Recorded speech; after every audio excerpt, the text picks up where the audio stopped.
All right, what's going on? I just walked back in the house. I went and take my wife out to lunch. Just realized that the Falcons lost 17-20.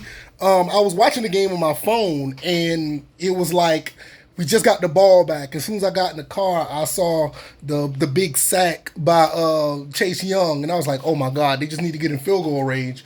And there was a little bit of clock management problems there, but nevertheless, let's talk about this entire game. As I was watching it throughout the time I was out, it just looked like you played a different team.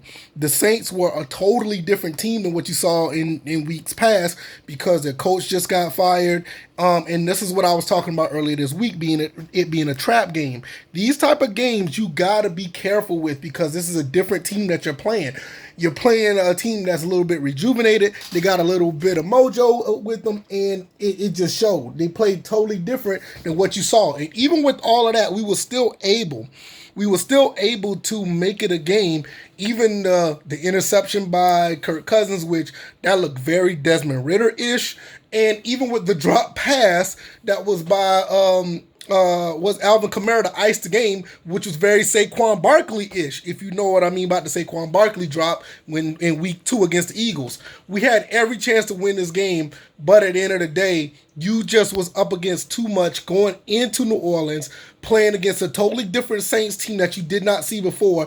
Basically a totally different team that nobody saw this year because once you change coaches, you're going to get a different team. If you know anything about the Atlanta Hawks, that's basically what you got when Nate McMillan was the interim head coach. Even with we had Raheem Morris, interim head coach. We had a different team when he came in. So this was a tough game for the Falcons to win. Luckily, I will say this.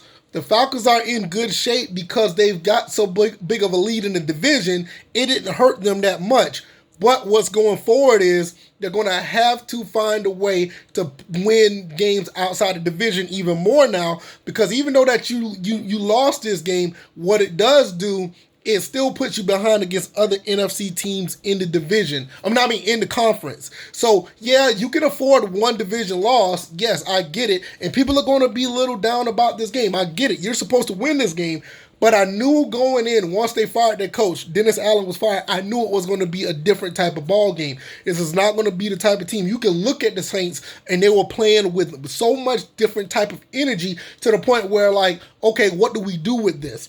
And it's a tough situation. It would have been tough for any team to go up against this situation. It would have been different if the Saints was playing away, but with them being home, they felt like they're back against the wall, and they felt like they had a different type of situation to play for. So kudos to the Saints. I got to tip my hat to them, even though I don't like them. They're the rivals, but in this situation, it wasn't much you could do. Anybody could have won in that situation, and it would have been a tough win for them. And the Falcons did everything they could to try to win this game, but there was a few things that was in the way that just really hurt us. I mean, like I said, the poor clock management, the interception by Kirk Cousins, a couple of other plays that we couldn't, execute. For instance, the defense, even though you got to understand, we held this team to 3 points in the second half.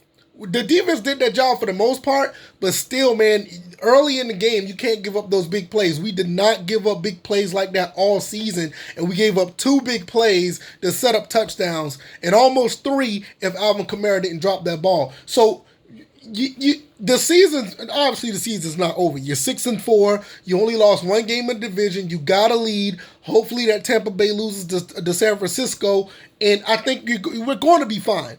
We got to go up against the Broncos next week, which is an AFC opponent, which not really, it doesn't hurt too much in the conference, but you still want to win these games. You still want to win every game you go up against. But luckily, you put yourself in a position so if you was to lose a game like this, it doesn't hurt you in the long run. Maybe down the road when you're looking at the Lions and you're looking at the 49ers, the Eagles, yeah, it's going to hurt you then, but you're still in the position to win the division. So it's not the end of the world. You reset.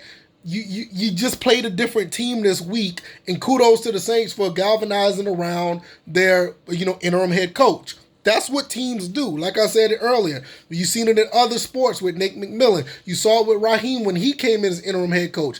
You just saw, that's just how it happens, guys. It's just how it is.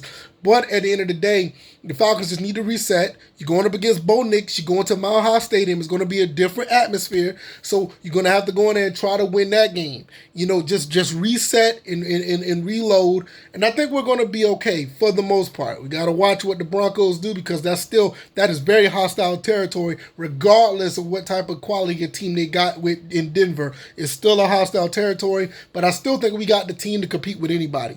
Just today, you played a different football team. This wasn't the same team that you played against earlier. This wasn't the same team that anybody played when they lost 7 straight.